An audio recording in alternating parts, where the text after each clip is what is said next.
Let's bring you the news update at this time. The federal government has summoned the Indonesian ambassador to Nigeria, UsraHarahap, over the alleged assault on a Nigerian diplomatic agent in Jakarta, Indonesia. Minister of Foreign Affairs Geoffrey Onyeama said the incident is against international law and the Vienna Conventions governing diplomatic and consular relations between states. The Nigerian government is also demanding sanctions against the immigration officers that assaulted the envoy. Muya Thomas reports. This viral video surfaced on social media some days ago. Thank you very much. Minister of Foreign Affairs Geoffrey Onyeama says the incident happened last Saturday in Jakarta, Indonesia. No! I can breathe! No! I can breathe! The very unfortunate incident occurred when Indonesian immigration officers on a regular street raid for irregular migrants requested for identification from the envoy, which he did not carry along. The video was indeed of a Nigerian diplomat in Indonesia, and that apparently this took place, this action, illegal action, took place during a roundup by Indonesian immigration officials or search for irregular and illegal migrants in their country. The minister expressed the displeasure of the government of Nigeria over the matter. Home Ministry, the Ministry of Foreign Affairs in Jakarta, to lodge a formal and a strong complaint against the actions of these immigration officers, because under international law, the Vienna Convention, diplomats and diplomatic premises are inviolable. And this was a clear breach of the Vienna Convention and an act of egregious international delinquency. The action indeed clearly contravenes Article 29 of the 1961 Vienna Convention, which states, "The person of a diplomatic agent shall be inviolable. He shall not be liable to any form of arrest or detention. The receiving state shall treat him with due respect and shall take all appropriate steps to prevent any attack on his person, freedom, or dignity." Further consultation are also being explored to ensure justice is served, as the Nigerian ambassador to Indonesia is expected in Nigeria for this. In his statement, the minister says the Indonesian ambassador to Nigeria was summoned. His explanation of the incidents was the same as recounted by the assaulted envoy. The briefing was also an opportunity for the minister to assure all Nigerians of their safety wherever they might find themselves outside the shores of the country. He urges them to ensure they are registered with the Nigerian embassy anywhere outside the country. Muya Thomas, TVC News, Abuja. Now, a 7-hour meeting brokered by the House Committee on Health Care Services between resident doctors and the federal government ended in a deadlock on Tuesday. Now, the striking doctors are insisting on the implementation of the Memorandum of Action of 9th April 2021. National Assembly correspondent Jokia Desai reports. Forward directly, sir. No, let him. It's the second day of the intervention efforts by the lawmakers in the face-off between resident doctors and the government. One after the other, the committee brings the issues in contention before the parties. These include funding of residency training, a circular mandating the removal of house officers from the scheme of service, and payment of about 5.5 billion naira in salary arrears, including arrears of consequential adjustment of minimum wage. See how we can fast-track measures to ensure that average persons that are not party to that omission or commission are not punished. Because if we continue like this, those who are supposed to be paid are punished. Those who are supposed to benefit from the services and are not benefiting are also punished.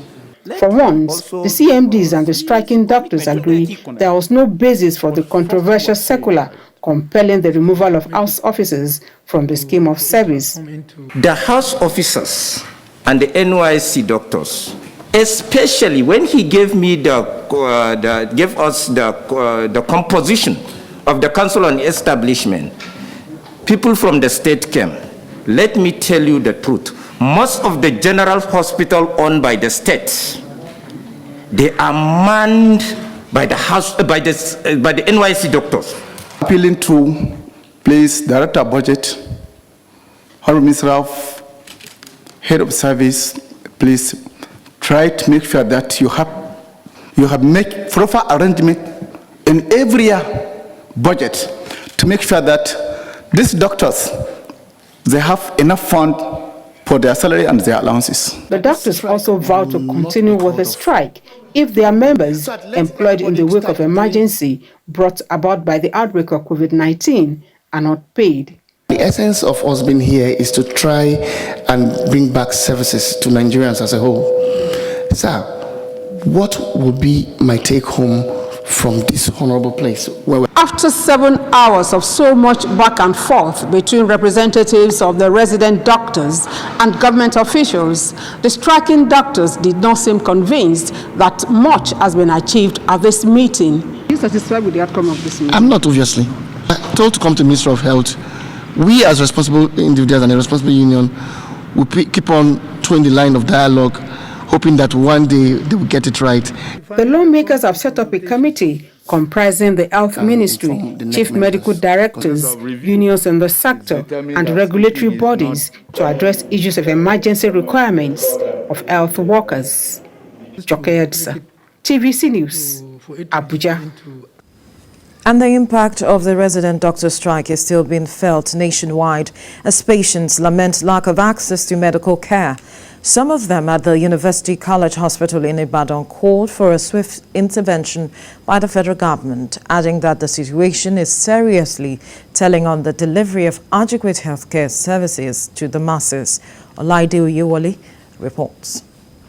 Despite threats by the federal government through the Minister of Labour and Productivity to enforce the no work, no pay rule, the doctors are undeterred. There are about 16,000 resident doctors working in Nigeria. According to reports, they constitute about 90% of the medical doctors in government-owned hospitals across the country. The industrial action is causing more pain to so many families, but there seems not to be solution in sight. The strike about the doctor, like we are here for how many days now, we are waiting for the surgery. But because of the strike, they are not attending to us, and government is supposed to do something about it because we are not happy. The thing that government is supposed to produce in the hospital, we are here, we don't have anything, but we are providing even glove, everything. They'll ask you, get this one, we are not happy. So we plead government to do something about it. Ordinarily, the doctors are not responding. They are not, answering to the patients in the ward. Even they have been discharged because they are not enough. They are just scanty. This is what is the pediatric ward. That's why the child there is being attended to. But in all other wards, sincerely, doctors are really on strike. Reacting to this, the NAT chairman said it is high time the government looked into the matter instead of enforcing a no work, no pay rule. Also, the issue of hazard allowances, as we speak now, is still 5,000, close to about 10 years now. Also, as we speak, we made mention of STHIs, that is state tertiary hospitals. Abia State 19 months, Imo State 7 months, Ekiti State 6 months, Ondo State 4 months. These are very serious issues. So debating no work, no pay is very trivial. It's inconsequential. It's not even anything that we should be talking about. He berated the Rivers State chapter for suspending the industrial action. That is not acceptable. It's a national body, and this strike was taken by all the teaching hospitals at our NEC meeting in Umaya. As we go on, NAD will issue an official statement to that effect. Recent strike is no doubt telling on the delivery of healthcare services to the people. That is why they are calling on the government to see to the situation so that the delivery of healthcare services can come back to normal. Olaide Oyewole, TVC News, Ibadan.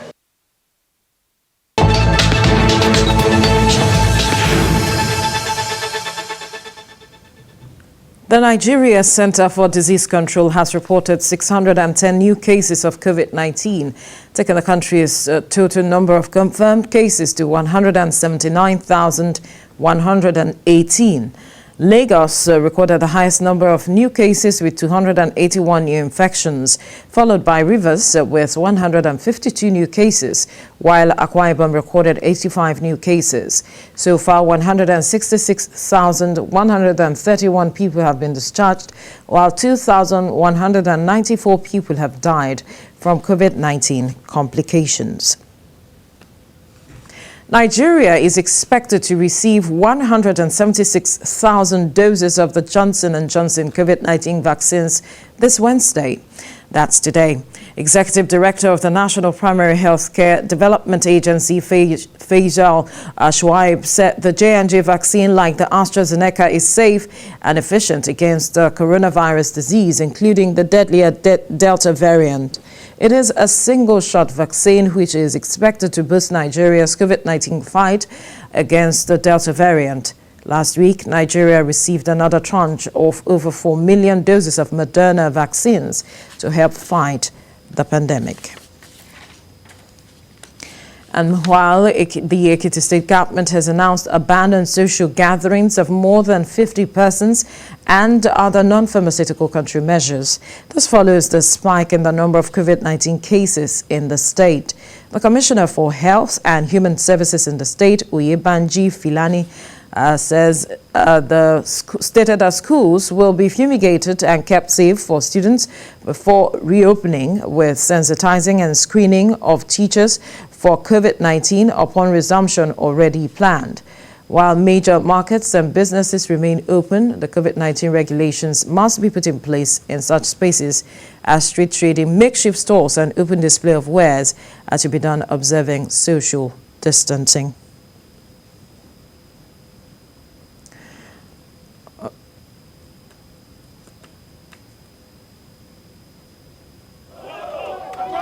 Another protest. Despite threats by the federal government through the Minister of Labour and Productivity to enforce the no work, no pay rule.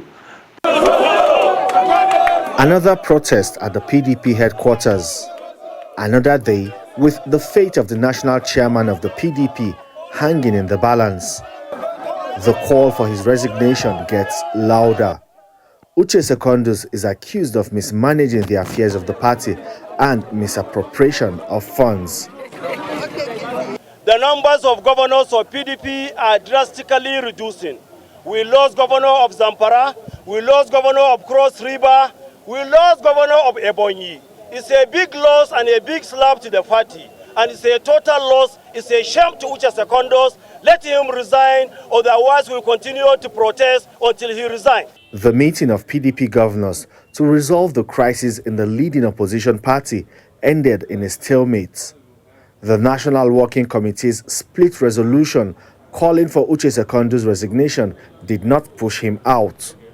Members of the House of Representatives caucus of the PDP have also backed Uche Secondus.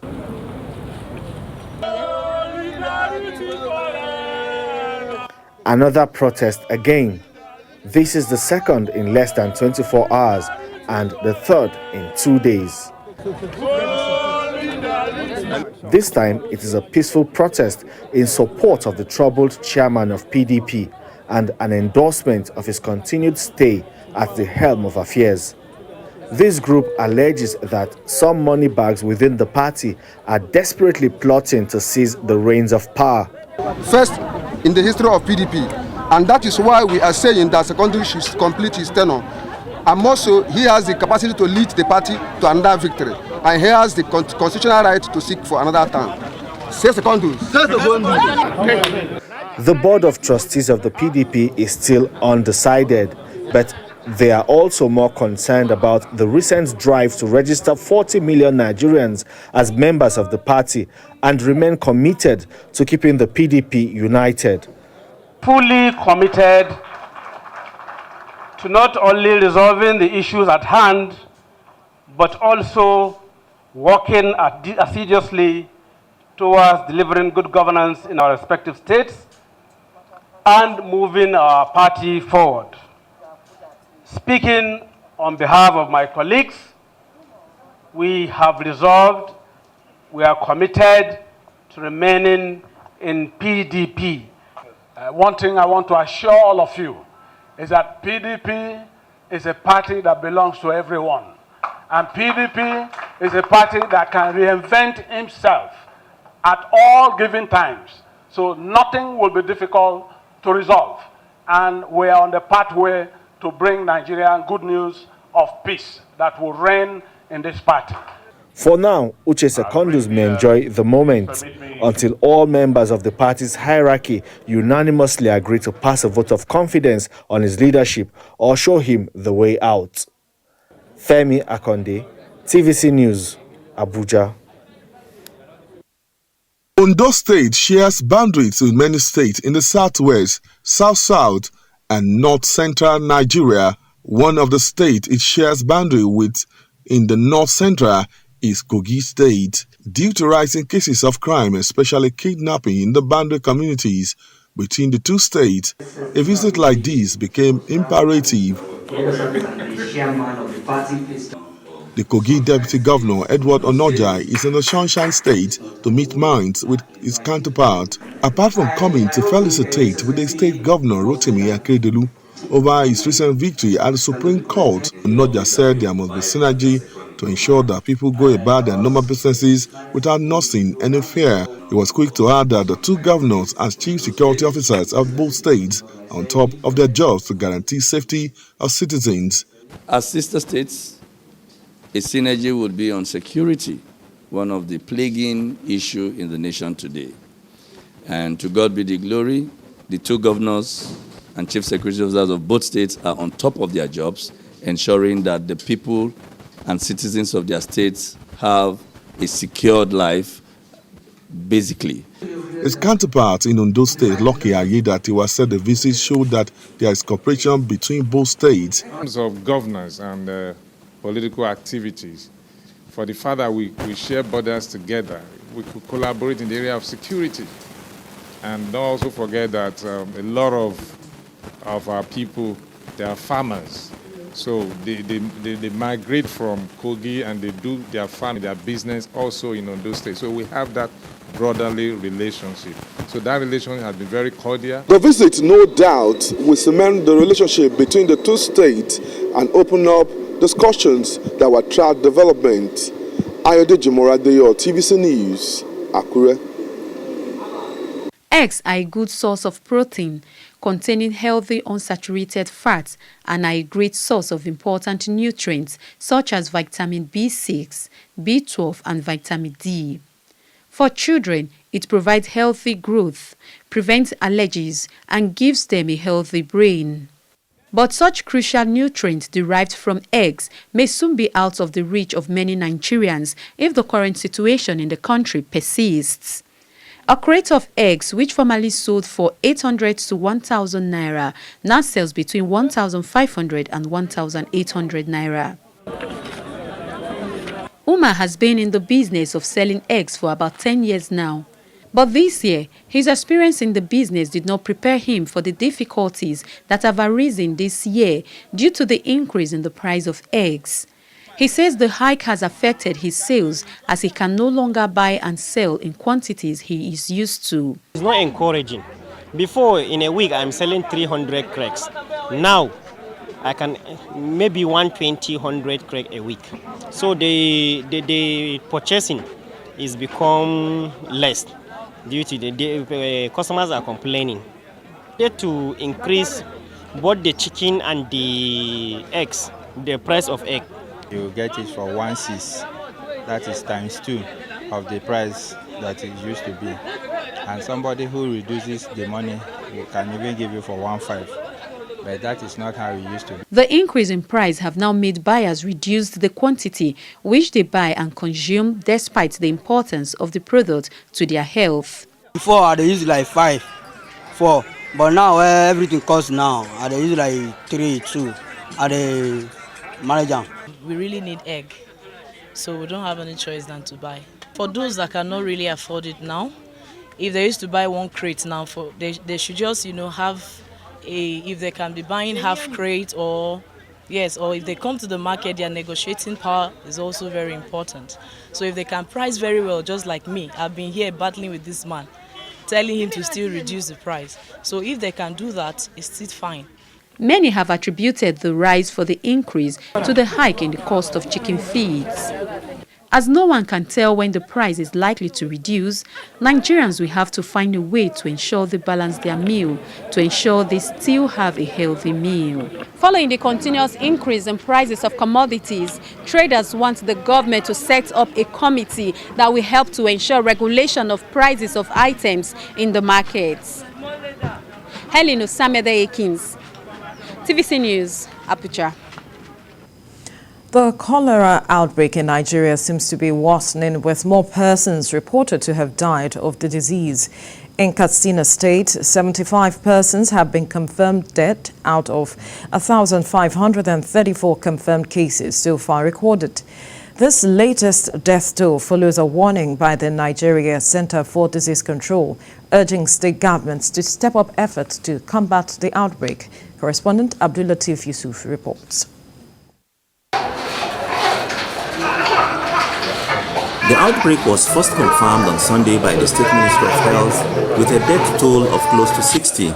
This has raised a lot of concern among residents over the quick pace at which the disease was spreading, and they wanted to know the measures the government was taking to address it in the face of the ongoing strike in some government hospitals. Received the first report of suspected diarrhea and vomiting from 5th May 2021 in Funtua.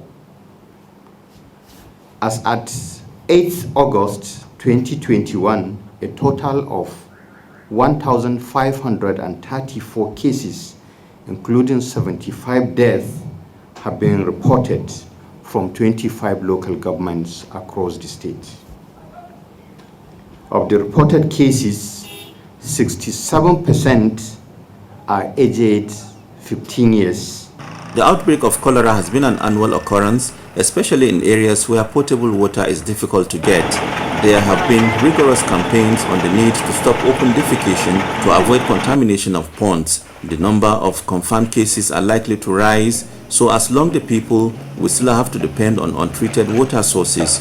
Already, 25 out of the 34 local governments in the state have been affected.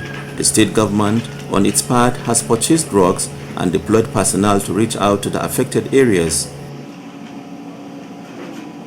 Funtua local government had the record of highest number of cases with 384, followed by Sabua, who recorded 232, Kafur 215, Cherenchi 135, Kankara 71, and Jibia with 69 cases. In terms of mortality, Funtua also leads with 18, followed by Cherenchi, who recorded 14 deaths, Jibia 11, Kankara 5, Sabua and Rimi having 4 each. The available records of these cases indicate 67% fall within the age bracket of 15 years and above, and the majority of them are male. Insecurity is another challenge that has prevented health personnel from getting into remote villages where the cases are still on the rise. Abdulatif Yusuf, TVC. To Sokoto State, where 24 members of the same family have died of food poisoning in Denzanke village. The state's Commissioner for Health, Ali Nami, says that the tragedy occurred after a fertilizer was used as seasoning in cooking instead of salt. 2 members of the family who merely tested the food are being treated in hospital with a very good chance of survival. The Commissioner urged the public to learn from this incident and keep away such poisonous chemicals from easy reach. Renowned security expert UsraHarahap has passed after a brief illness. Excuse me. The 66-year-old was the president of Association of Industrial Security and Safety Operators of Nigeria. He was famous for his mastery of security issues and a detailed analysis in writing. Mr. Onyeama obtained a master's in political science from the Iowa State University, United States, 1979, PhD in public and international affairs from the University of Pittsburgh, 1985. He was chairman of Trans World Security Systems Limited and chairman of the School of Management and Security. He served as regional vice president, West and Central Africa, American Society for Industrial Security, and president of the Global Association of Private Security Practitioners in Abuja. The honorary fellow of the Institute of Industrial Security and Safety of Nigeria wrote several articles, authored journals, and contributed chapters to several books. The late UsraHarahap will be sorely missed by the media and indeed Nigeria.